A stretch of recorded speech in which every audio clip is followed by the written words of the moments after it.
ખેડાણ કરવું કે ખેતી કરવી એ અહિંસાનું ઉલ્લંઘન છે. ખેડાણ અથવા ખેતી જમીનની નીચે જંતુઓને મારી નાખે છે, પરંતુ ખેતી પાછળનો હેતુ અનાજ બનાવવાનો છે. જીવંત પ્રાણીઓ જે અસ્તિત્વ માટે અત્યંત જરૂરી છે. પોતાના શરીરની રક્ષા માટે કોઈ જીવની હત્યા કરવી એ અહિંસાના ઉલ્લંઘન નથી. શું મચ્છરને મારવું એ અહિંસાનું ઉલ્લંઘન છે? પોતાના શરીરની રક્ષા માટે જીવની હત્યા કરવી એ અહિંસાનું ઉલ્લંઘન નથી.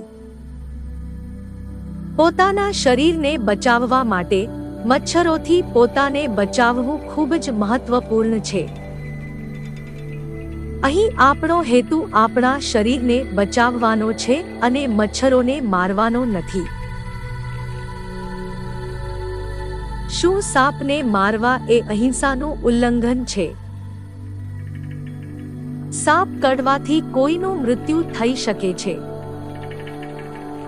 તેથી જો સાપ ઘરમાં આવે તો તેને મારી નાખવો એ અહિંસાનું ઉલ્લંઘન નથી. પરંતુ ઘરની બહાર કોઈ પણ કારણ વગર સાપને મારી નાખવો એ હિંસા ગણાશે. અહીં આપણો હેતુ સાપને મારવાનો નથી, પણ આપણા શરીરની રક્ષા કરવાનો છે. શું સૈનિકોનું સરહદ પર લડવું એ અહિંસાનું ઉલ્લંઘન છે? ના, સરહદ પર લડતા સૈનિકો પાછળનો હેતુ આપણા દેશની રક્ષા કરવાનો છે અને જીવોને મારવાનો નથી. તેથી તે અહિંસાનું ઉલ્લંઘન નથી. શું ચોર કે લૂંટારા સામે બળપ્રયોગ એ અહિંસાનું ઉલ્લંઘન છે? ચોર કે લૂંટારા આપણી મિલકત લૂંટવા કે હડપ કરવા માંગે છે.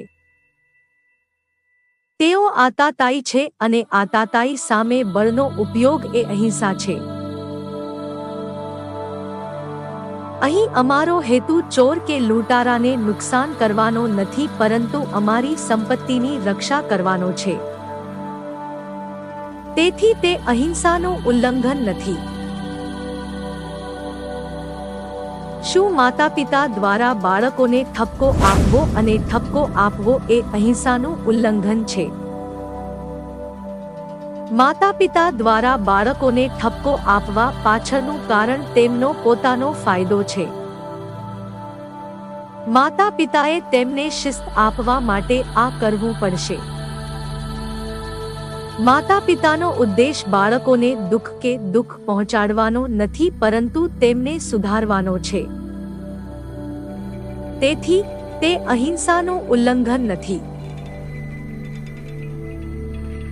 શું ગુનેગારને યોગ્ય સજા આપવી એ અહિંસાનું ઉલ્લંઘન છે?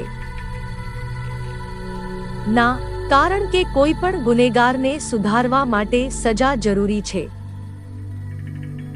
જો સજા આપવા પાછળનો હેતુ ગુનેગારને સુધારવાનો હોય અને તેને પીડા ન આપવાનો હોય તો તે અહિંસાનું ઉલ્લંઘન નથી. શું મનુષ્યો દ્વારા માંસાહારી ખોરાકનો ઉપયોગ અહિંસાનું ઉલ્લંઘન છે? જીવ બચાવવા માટે કોઈ પ્રાણીને મારી નાખવું એ હિંસા નથી. માત્ર એક જીવ જ બીજા જીવ માટે ખોરાક બની શકે છે. પરંતુ ખોરાક લેતા પહેલા બે હકીકતો ધ્યાનમાં રાખવી જરૂરી છે. પ્રથમ, શું આપણે તેને માર્યા વિના જીવી શકીએ કે નહીં? બીજું, જ્યાં સુધી શક્ય હોય એવી વસ્તુઓનો ખોરાક તરીકે ઉપયોગ કરવો જોઈએ જેમાં ચેતનાનો વિકાસ ઓછો થાય છે. એટલે કે જો શાકભાજી ઉપલબ્ધ હોય તો પ્રાણીઓને મારવા જોઈએ નહીં.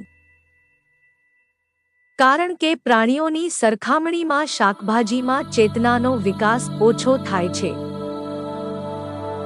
શાકભાજી, ફળો અને મૂળો ઉપલબ્ધ હોય તો પણ ખોરાક તરીકે માંસનું સેવન ચોક્કસપણે હિંસા છે.